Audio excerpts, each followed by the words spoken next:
Estas las vamos a habíamos revisado cuáles eran las formas de pago, ¿verdad? Pago en especie, habíamos hablado también de pago con cheque, en fin, habíamos hablado del lugar del pago y luego vamos a encontrar las formas especiales de pago y aquí vamos a encontrar la imputación de pago, vamos a encontrar el pago por consignación, vamos a encontrar la dación en pago y también vamos a encontrar el pago por cesión de bienes, ¿verdad? Muy bien. En ese sentido, entonces, nos vamos a ubicar en nuestro Código Civil en lo que corresponde a la imputación de pago. Vamos a ubicarnos en el artículo 1404, por favor. Derecho de imputación de pago. La pregunta es, ¿a quién le corresponde la imputación de pago? Vemos que le corresponde precisamente al deudor. Esa imputación de pagos deviene de una diversidad de obligaciones, ¿verdad? Y en determinado momento el que debe decidir es el deudor, ¿verdad? A qué deuda o a qué obligación va a ser va a ser la prestación. Entonces veamos que el artículo 1404 establece el deudor de diversas obligaciones a favor del mismo acreedor, por supuesto, tiene derecho, es un derecho que él tiene, el derecho a declarar al hacer el pago a qué deuda debe aplicarse. ¿Ya? Y el artículo 1405 establece si el deudor, no obstante la imputación hecha por él, aceptar el recibo del acreedor imputando el pago a alguna deuda especialmente, no puede pedir que se aplique a otra. Es decir, en otras palabras, si el deudor viene y realiza el pago, pero al momento de que el acreedor le emite el recibo, ¿ya? Y él acepta ese recibo, no obstante se lo asignaron ese pago a una deuda especialmente, sino la que el deudor quería, y él lo acepta, no puede pedir que se aplique a otra, porque él lo está aceptando. Entonces, de manera expresa, él está diciendo, va, estoy de acuerdo con que el acreedor le haya aplicado ese pago a una deuda distinta a la que él pretendía. Pero ojo, porque esta imputación de pagos, reitero, aplica cuando se deben varias prestaciones, es decir, el deudor de diversas obligaciones, o sea, tiene diversas obligaciones con un mismo acreedor. Esas son las condiciones, digamos, o los requisitos que permiten establecer la imputación de pagos. Luego tenemos en el artículo este mismo, establece que a menos que hubiese causa que invalide la imputación hecha por el acreedor, si hay una causa que hace que ese pago no sea válido, entonces, obviamente, tendrá el derecho el deudor de que se haga el pago a la obligación que él quiere, ¿verdad? Pero eso es una eh, excepción, digamos. Luego en el 1406, por favor, colocamos ahí el orden de la imputación de pago. Ese es el orden. Entonces, la imputación de pago es lo que estábamos mencionando y el orden de la imputación de pago es este. Solo déjeme ver si cambiamos de diapositiva. Vamos a cambiar.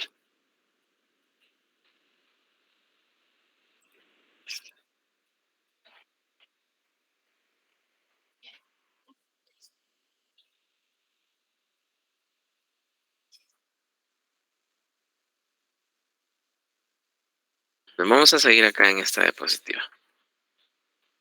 Sigamos acá. En el código, como decíamos, vamos a encontrar en el Código Civil, Decreto Ley 106, encontramos en el 1406 ciertas reglas, ¿ya?, para la imputación de pagos, no expresándose a qué deuda debe hacerse la imputación. O sea, si no se expresa a cuál de las deudas se va a hacer el pago, entonces se va a entender aplicado a ese orden, ¿ya? ¿Cuál es el orden? Primero tenemos a la de plazo vencido, ¿ya? Si hay varias de plazo vencido, a la que fuere más onerosa. Segundo orden, plazo vencido, más onerosa, ¿ya?, para el deudor. O sea, digamos que tiene varias obligaciones y hay una que es más onerosa. Entonces, en primer lugar, a las de plazo vencido. Pero si todas tienen el mismo plazo de vencimiento, entonces, ¿a cuál obligación le aplico el pago? Y todas son del mismo plazo, entonces se la voy a aplicar a la más onerosa, ¿ya? Para el deudor, por supuesto. Pero si son de igual naturaleza, es decir, tienen el mismo monto de la prestación, entonces a la más antigua, ¿ya? Y si todas son iguales, es decir, tienen la misma antigüedad, ¿ya?, el pago se imputará proporcionalmente. Entonces, este es el orden de imputación de pagos. Quiero que lo anoten ahí, por favor. O reglas también, se le denominan como reglas de la imputación de pago, ¿verdad? Orden de la imputación de pagos o reglas para la imputación de pagos. Bien. Es importante, estimados estudiantes, que ustedes pues activen sus cámaras para que pues podamos estar aquí verificando que efectivamente están presentes en su... Ahora se van en moto, sí, por favor, olvídense, ¿verdad? No lo hagan. Bien. De igual forma, si están manejando en moto, a lo más podrán escucharnos. Bien, veamos entonces. Ese es el orden de pagos. Ahora veamos el 1407. Espero que hayan subrayado entonces plazo vencido. No lo tengo consignado aquí en la diapositiva, pero aquí está en el código, ¿verdad? Plazo vencido, más onerosa, más antigua. Número 4, proporcionalmente. Y el 1407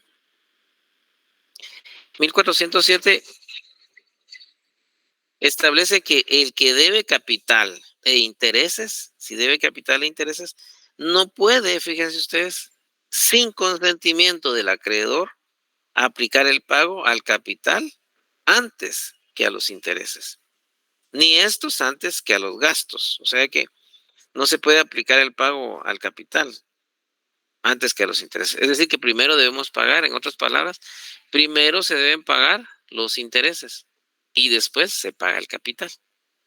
Ese es el orden, 1407. ¿Okay?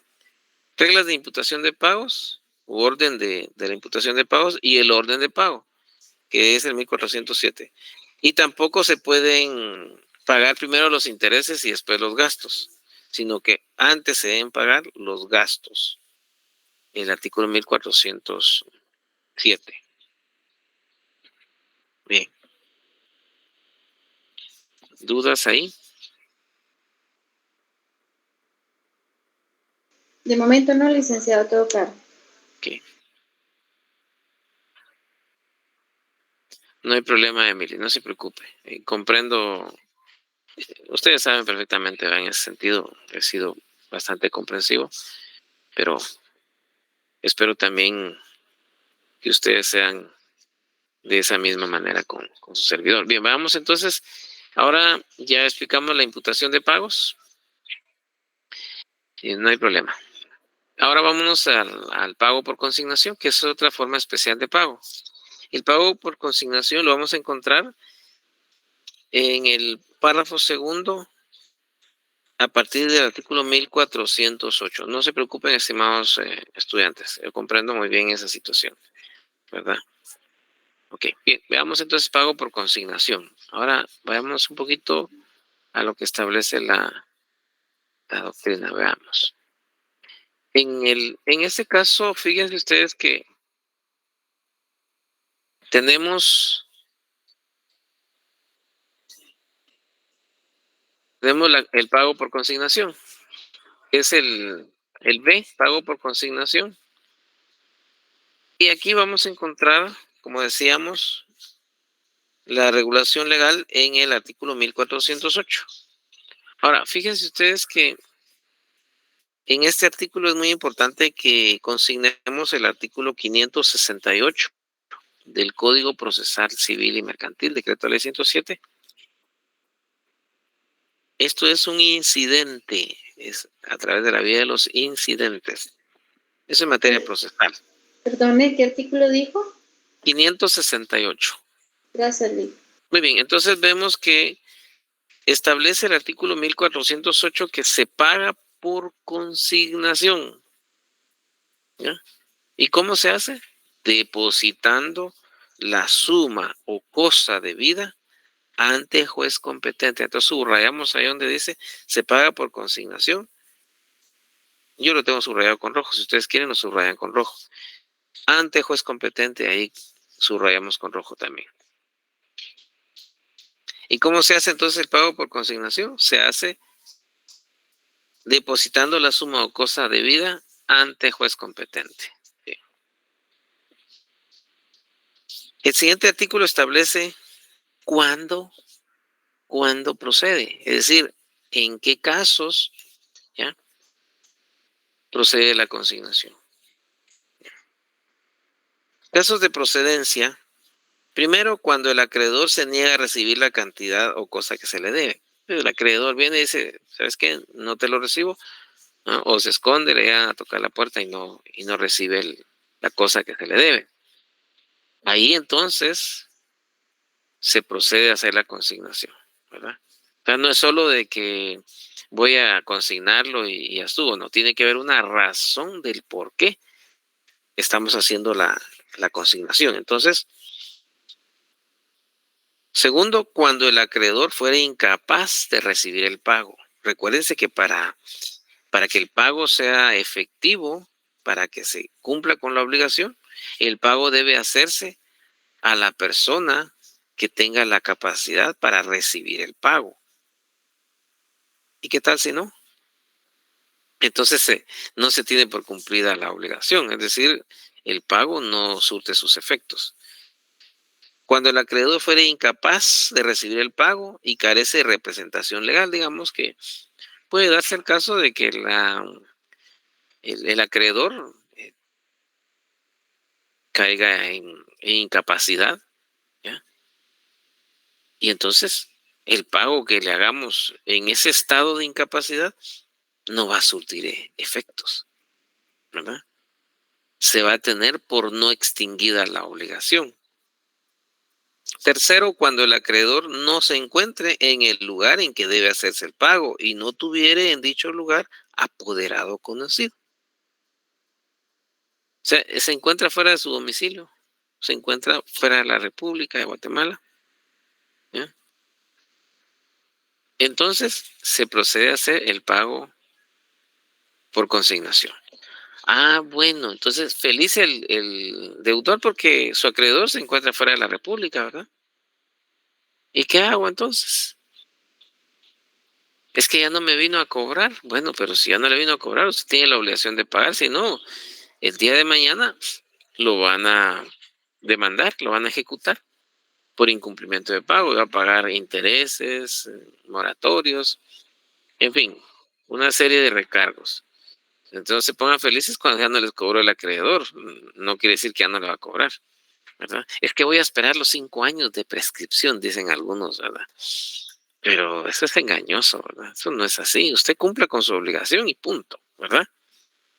Bien, entonces, ¿y cuál es la forma entonces de realizar la consignación? Decíamos en el tercero, cuando el acreedor no se encuentra en el lugar en que debe hacerse el pago. Número cuarto, cuando fuere dudoso el derecho del acreedor. O sea, hay duda de si el acreedor, ¿verdad?, está facultado para recibir el pago y concurrieren otras personas a exigir el pago. Están llegando otras personas. Puede darse el caso de que ya falleció el acreedor y llegan digamos, los designados para la sucesión. Ellos podrían llegar a cobrar. Y en ese caso, hay duda. ¿A quién le pago entonces? ¿Al acreedor o a los presuntos herederos? Y ellos no tienen derecho de percibir ese pago. Ellos pueden cobrar sí y solo si ya fueron declarados con derecho a suceder. De lo contrario, no, ellos son presuntos. O sea, se presume que tienen un derecho, pero no es suficiente para llegar a cobrar, ¿verdad? Bien.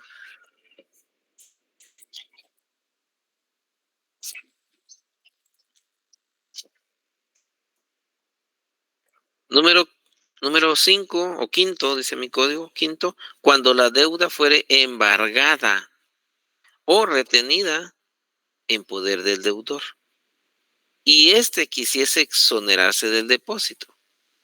Le embargan la deuda o la cosa debida y entonces el deudor viene y lo que va a hacer es de que se convierte en depositario porque ya hubo un embargo.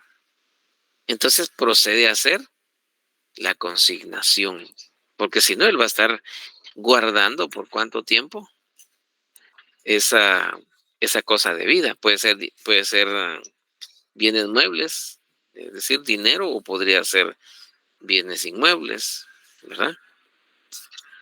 Bien, entonces ahí procede la consignación. También, sexto, cuando se hubiere perdido el título de la deuda. Feliz el deudor porque se perdió el título, ya no lo tiene. ¿Ah? ¿Qué tiene que hacer el deudor entonces? Él sabe que tiene una deuda. ¿Ah? Lo que tiene que hacer es entonces proceder a hacer el pago por consignación, ¿verdad? Así que no hay que ponerse feliz si el acreedor perdió el título, ¿verdad? Donde se ampara esa deuda. Séptimo, cuando el rematario o adjudicatario de bienes grabados quiera redimirlos de las cargas que puestan sobre ellos. Ahí también procede el pago por consignación. Cuando hablamos del rematario o adjudicatario, estamos hablando dentro de un proceso de ejecución, para que ustedes lo tomen en cuenta. Estamos hablando de un proceso de ejecución. Y octavo, en cualquier otro caso en que el deudor no pueda hacer directamente un pago válido, cuando no lo puede hacer. Entonces,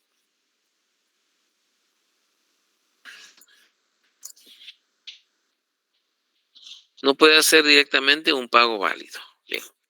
Ahora veamos que también existen ciertos requisitos, no es así nada más de que inicio el pago por consignación.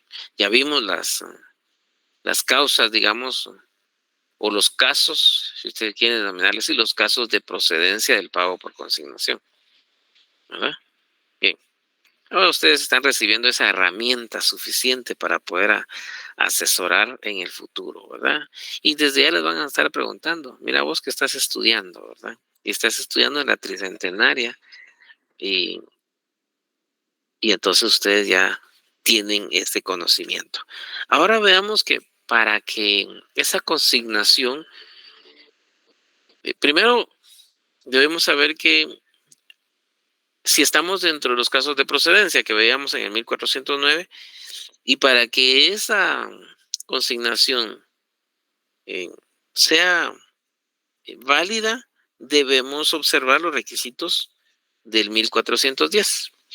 Veamos que establece que para que la consignación produzca efecto es necesario, entonces colocamos ahí requisitos. ¿Cuáles son esos requisitos?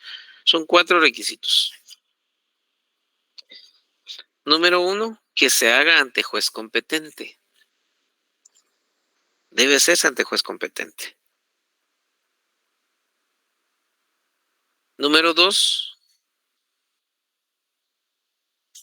que se haga por persona capaz. Pero debe tener la capacidad, ¿ya? o hábil para verificar el pago. Bien. Número 3, que sea la totalidad de la deuda. No puede hacerse de manera parcial. ¿Sabe qué? Le voy a consignar solo una parte. No. Debe consignar la totalidad de la deuda. ¿Ya? Pero que esa deuda sea líquida y exigible, con sus intereses, con sus costas, si es que las hay. O sea que no solo puede consignar la cosa de vida, sino que debe consignar también, ¿ya?, los intereses y las costas. Pero ojo, porque debe ser ya líquida y exigible. ¿Y cuándo es líquida y exigible? Cuando ya se venció el plazo. Recordemos que si no se ha vencido el plazo para el pago no surte sus efectos. Eso es muy importante que ustedes vayan uniendo ese conocimiento que hemos estado revisando desde las clases anteriores y enlazarlo con esto que estamos viendo hoy. ¿Verdad? Eso en realidad es muy importante. ¿Verdad? Que ustedes vayan siguiendo ese hilo conductor de lo que estamos viendo.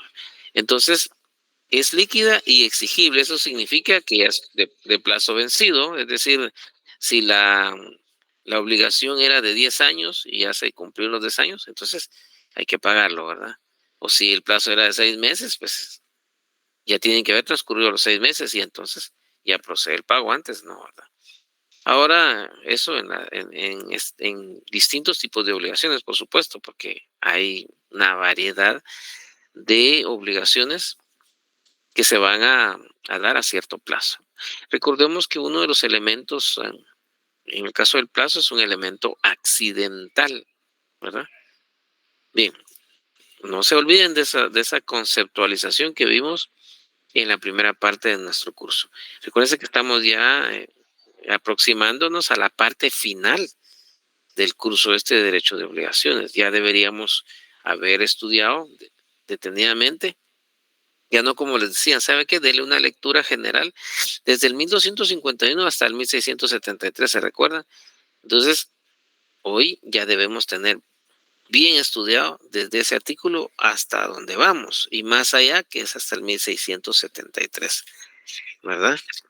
Porque, pues obviamente, esos son los objetivos de nuestro curso y espero que al final pues ya tengamos leídos todos los artículos. Bien. Sigamos entonces en esta análisis de los artículos. Bien, el numeral cuarto dice que esa condición a la que estuviese sujeta la obligación también ya se haya cumplido. Eso es muy importante. Si la deuda fuere condicional, por supuesto, ¿se recuerdan ustedes el negocio jurídico condicional? ¿Ya? O vencido el plazo si se estipuló en favor del acreedor. Esas serían prácticamente, o serían los 4 requisitos que pues deben observarse para los efectos de que sea válida la consignación, para que produzca efectos jurídicos. Declarada válida, es lo que estamos mencionando, el siguiente artículo, declarada válida la consignación, la obligación quedará extinguida. Y eso es lo más importante, estimados estudiantes, que se dé por extinguida la obligación. Entonces ya el deudor quedó liberado de esa obligación, ya no lleva esa carga, como dice alguno de los autores, ya no tiene esa carga, ¿verdad? Ya quedó liberado. Pero muchas personas les sucede. Miren ustedes con el tema de los créditos que se otorgan a través de las tarjetas, de los contratos de tarjeta de crédito. Las personas quedan debiendo alguna parte y eso se les va acumulando, ¿ya? Y a cierto tiempo tienen problemas, pues, ¿verdad? Entonces, no hay que dejar ese tipo de cuestiones. Veamos, esto es muy importante que lo tengamos en cuenta. En 1411, una vez se declaró válida esa consignación, entonces queda extinguida la obligación desde la fecha en que se hizo el depósito y en consecuencia los riesgos de la cosa pasan desde ese mismo día al acreedor. Fíjense ustedes que eso es lo interesante. ¿Sabes qué? Aquí te dejo tu lámpara, ¿ah? Y ahí está. ya es tu problema si ese vehículo se destruye o lo que sea, pero ya es su responsabilidad. Tratándose de bienes muebles, ¿no? Se trata de bienes inmuebles, pues depende de la prestación de vida. Bien. Ahora veamos el siguiente artículo, el 1412 establece que el deudor puede retirar la consignación mientras el acreedor no la haya aceptado o no fuere declarada válida. O sea, se puede arrepentir, digamos. En determinado momento el deudor se puede arrepentir de esa consignación, ¿va? En estos casos, la obligación subsistirá en todas sus condiciones, modalidades y garantías. O sea, si retira la consignación. 1413, declarada válida la consignación, el deudor solo puede retirarla con el consentimiento expreso del acreedor, una vez se declara válida. ¿Y quién lo declara válido? El juez competente, ¿verdad? Bien. Y en tal caso, cesan las responsabilidades de los codeudores si se trata de una deuda mancomunada solidaria, fiadores y demás garantías de la obligación. En ese caso, cesan. Ellos ya no siguen con esa responsabilidad. 1414, si lo debido es cosa cierta, subrayamos ahí, por favor, y determinada, que deba entregarse en el lugar en que se encuentran, el deudor al ofrecer el pago requerirá al acreedor para que la reciba. Y si éste no la recibiere, podrá el deudor pedir al juez que la ponga en depósito, subrayamos. ¿Qué pasa entonces si el acreedor se niega a recibir la cosa cierta y determinada, ¿ya? Y tenga que entregarse en el lugar establecido? El deudor le ofrece el pago, requiere al acreedor para que la reciba, y si no la recibe, ¿qué pasa? Entonces debe acudirse al juez para que la ponga en depósito. Va a nombrar un depositario, ¿verdad? La idea es evitar que el deudor pues conlleve esa responsabilidad de convertirse en depositario, ¿no? Eso es estar guardando una cosa, la tiene que entregar en perfecto estado, o por lo menos tal como la recibió, ¿verdad? Bien, siguiente artículo. 1415, se trata de un inmueble o de una cosa destinada a permanecer en un lugar, puede el deudor, después de requerir al acreedor para que la reciba y entre en posesión, ¿ya?, obtener del juez el nombramiento de ¿qué? De un interventor, subrayamos ahí, por favor, si el acreedor se opone a recibirla. ¿Por qué? Porque aquí estamos hablando de un inmueble, ¿ya?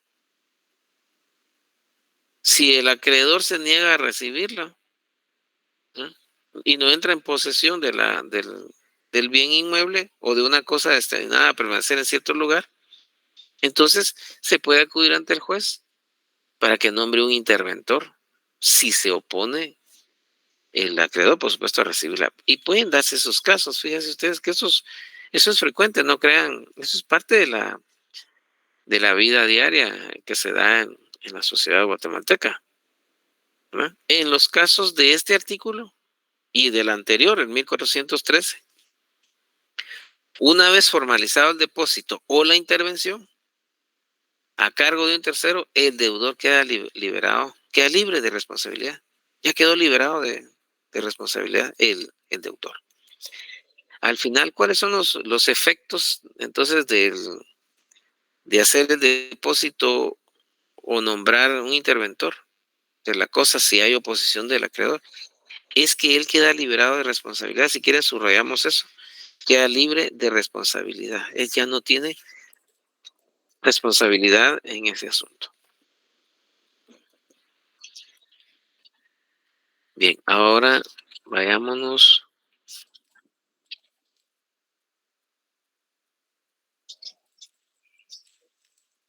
Vamos a cambiar de diapositiva.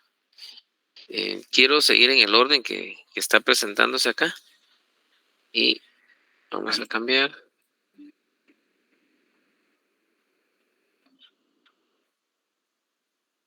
Acción en pago.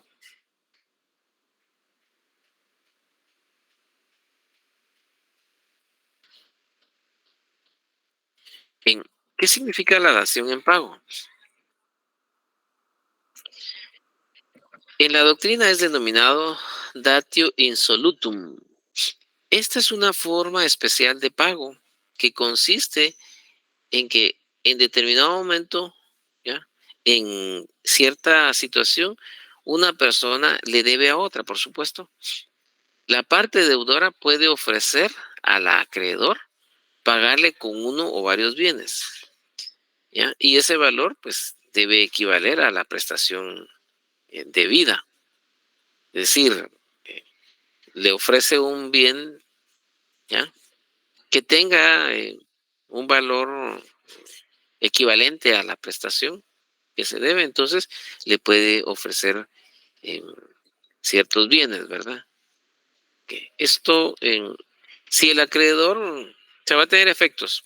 Si el acreedor lo acepta, pues la obligación va a quedar cumplida y por lo tanto se extingue mediante un pago efectuado con prestación diferente a la inicialmente convenida. Por eso se llama dación en pago. Se da un acuerdo entre el deudor y el acreedor. Convienen en sustituir el objeto de la obligación por otro distinto en el momento de hacer el pago. Aquí en doctrina se le conoce como cambio de prestación, así se le conoce, cambio de prestación. Vayámonos al artículo 1386 y colocamos ahí donde dice dación. Ahí coloquemos dación en el 1386. Datio insolutum.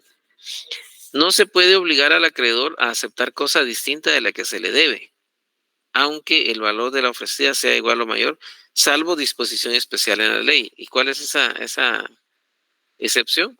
La dación en pago, ¿ya? La dación en pago es esa excepción, que no se le puede eh, obligar al acreedor a aceptar cosa distinta. Ahora vayamos al artículo 1397. Esto es, ojo, porque esto es fuera de juicio, eso es muy importante que lo tengan en cuenta, eso no es dentro de un proceso judicial. 1397. Si el pago tuviera que hacerse en especie, subrayamos ahí, y hubiese imposibilidad de entregar la misma cantidad, la misma calidad, el deudor va a satisfacer el valor que la cosa tenga en el tiempo y lugar señalados para el pago, salvo que se haya fijado el precio al celebrarse el contrato. Por ejemplo, una persona le debe 1,000,000 de quetzales a un acreedor y resulta que pues él no le puede pagar eso. Llega un momento que dice, mira, ¿sabes qué? Ya no te puedo pagar el restante medio millón que te debo, ¿ya? Por diversas circunstancias puede darse esa situación. Entonces le dice, ¿sabes qué? Te voy a dar en pago un bien inmueble. Entonces viene, te paga con ese bien inmueble o le cede los derechos en una empresa, en fin, ¿ya? Esa es la dación en pago. Todo esto es acordado entre partes, entre acreedor y deudor, por eso es fuera de juicio, ¿ya?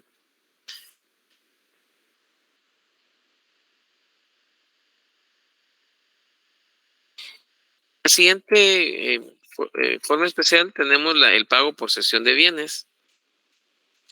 Se denomina cesio bonorum. Es una forma especial de pago por la que el deudor insolvente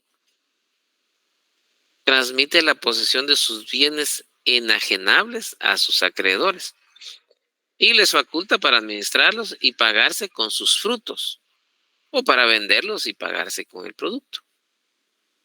Entrega su patrimonio a sus acreedores cuando se encuentra en la imposibilidad de pagar sus deudas para que el producto que se obtenga de su venta se aplique al pago de sus créditos, teniendo lugar una ejecución colectiva de concurso voluntario de acreedores.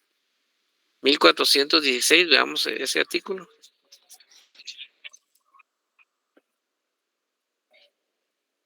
El deudor puede hacer cesión de bienes a sus acreedores cuando se encuentre en la imposibilidad de continuar sus negocios o de pagar sus deudas. La cesión de bienes, establece el siguiente artículo, puede ser extrajudicial o puede ser judicial, es decir, dentro de un juicio. La primera es contractual, por eso es extrajudicial, acuden ante el notario y pues llegan al entendido de que va a ceder ciertos bienes para que los vendan, para que reciba los frutos y con eso se vayan a pagar.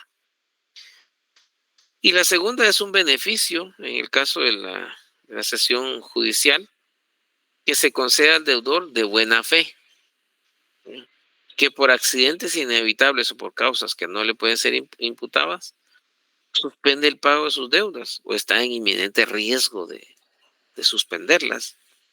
¿Ya? 1418. La cesión judicial de bienes debidamente aprobada produce los efectos siguientes. ¿Cuáles son esos efectos? Primero, la separación del deudor de la administración de sus bienes. ¿Ya? Luego, la liquidación de los negocios del deudor. ¿Ya? La suspensión definitiva de las ejecuciones, o sea, ya no se van a llevar a cabo los procesos de ejecución, ¿ya? Que se hayan entablado contra el deudor y de los intereses respectivos. ¿Por qué razón? O sea, no tendría sentido seguir con el proceso de ejecución, ¿ya? Si él está cediendo sus bienes. ¿Ya? La extinción de las deudas en virtud de los pagos que se hagan, aunque lo que alcance cada acreedor no baste para el pago total. Por lo menos van a recibir algo, dicen por ahí, ¿verdad? Siempre que el que haga la cesión sea una persona individual. ¿Ya? 1419, los acreedores, una vez que hayan aceptado esa cesión judicial, pueden celebrar convenios con el deudor para la administración y venta de los bienes cedidos. ¿Ya? Bien. 1420, dentro de un año posterior a la aprobación de ese convenio de la cesión judicial, cualquiera de los acreedores puede impugnar la cesión por dolo o culpa del cedente, es decir, si hubo mala fe. Recordemos que uno de los principios fundamentales en el derecho civil, ¿ya?, y en las obligaciones es el principio de buena fe. ¿Ya? Entonces, si hubo mala fe, hubo dolo o culpa, entonces pueden ellos un año posterior a esa situación impugnar la cesión. El deudor puede recobrar los bienes o parte de ellos antes de su venta o adjudicación, pagando a los acreedores las deudas que se tienen, ¿verdad? Eso se puede hacer de esa manera para que pueda recuperar sus bienes. Entonces, de esa manera él lo recupera. De hecho, cuando se da un proceso de ejecución, el deudor en determinado momento puede recuperar sus bienes pagando la totalidad de la deuda más los intereses y las costas procesales. Entonces puede recuperar los bienes antes de que se escrituren. Eso está en el Código Procesal Civil y Mercantil.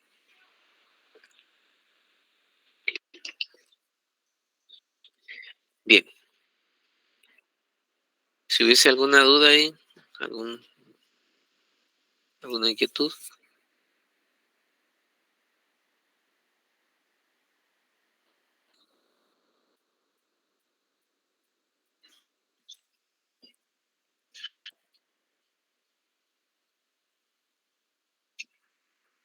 ¿Dudas, comentarios? ¿No? Todo quedó bastante claro, licenciado. Perfecto. Muy bien. Vamos a continuar entonces. Bien. Veamos entonces, ahora hablemos del incumplimiento de las obligaciones. Ya hablamos del cumplimiento. Ahora vamos a hablar del incumplimiento. Cuando hablamos de incumplimiento, podemos decir que es la desobediencia u órdenes, reglamentos, desobediencia a órdenes, a reglamentos o leyes, por lo general de modo negativo, por abstención u omisión, al contrario de los casos de infracción o violación. Entonces hay un incumplimiento. Incumplir es desobedecer, es en este caso lo que está establecido en el contrato, ¿verdad? hay una desobediencia a ese cumplimiento. Ahora, vayámonos al capítulo 7, incumplimiento de las obligaciones. A partir del artículo 1423, vamos a encontrar cuáles son las consecuencias del incumplimiento de las obligaciones. 1423 al 1442. Ahí tenemos regulado lo relativo al incumplimiento de las obligaciones. Veamos entonces.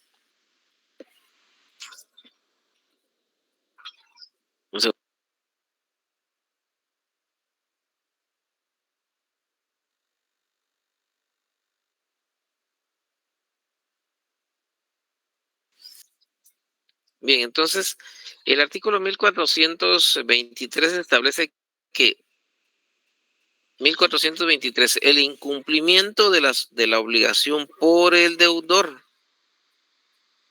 Fíjense ustedes, el incumplimiento que hace el deudor se presume por culpa suya. Es decir, es culpa del deudor, ¿ya? El incumplimiento. Obviamente, esa es la regla. ¿Ya? Puede darse el caso de que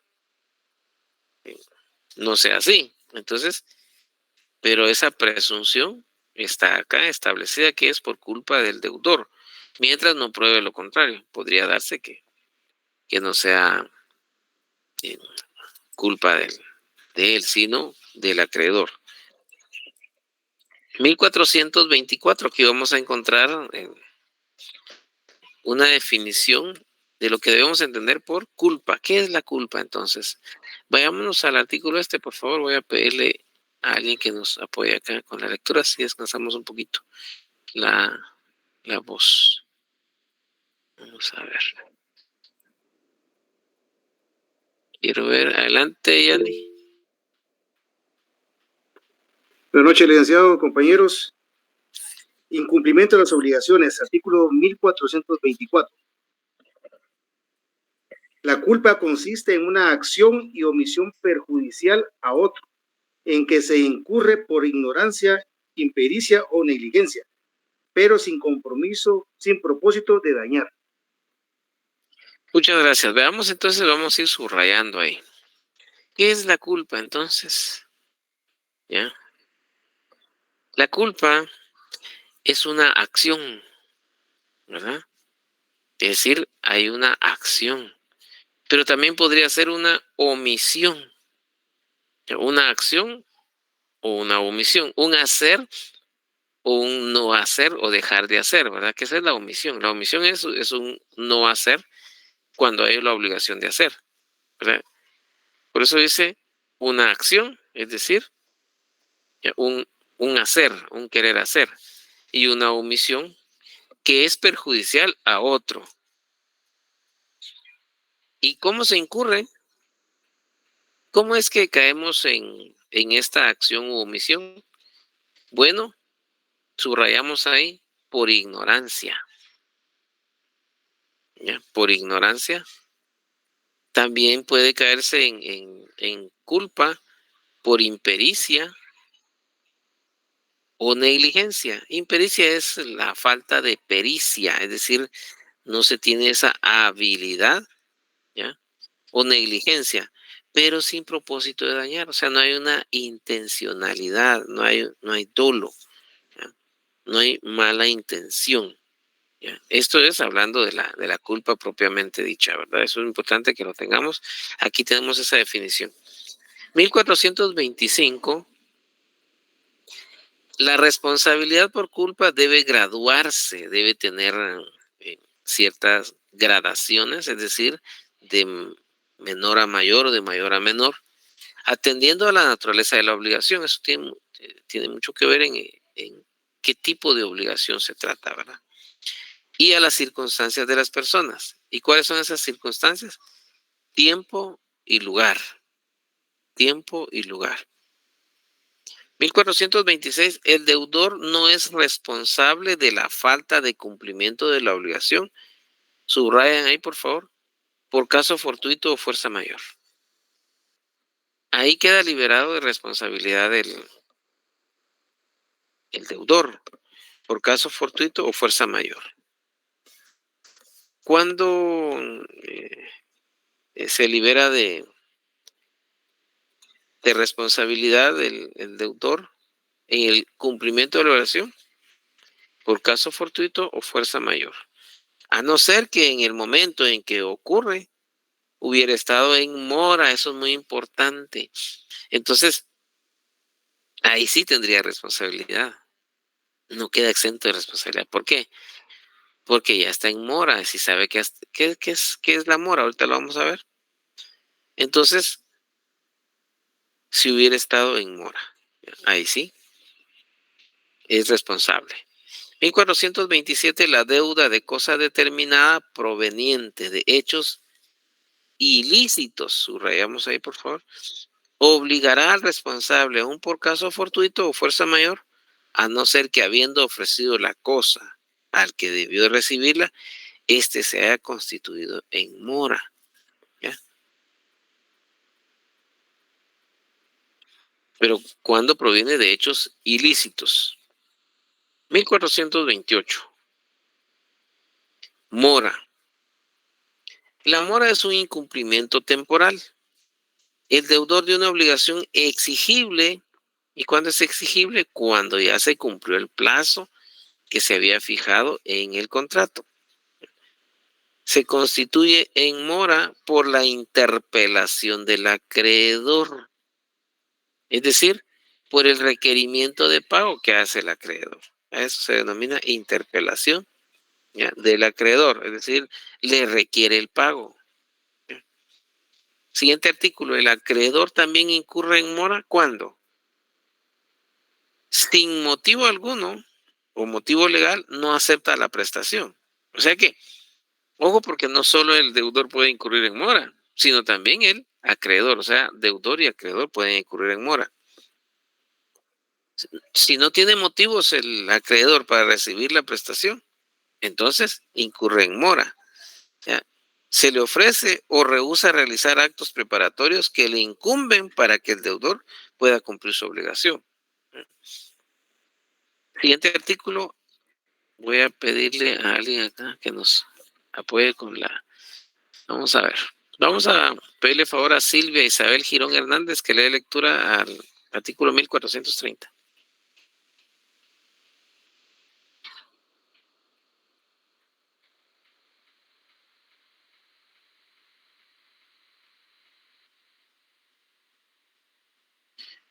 Para que ustedes se den cuenta si efectivamente están conectados o no.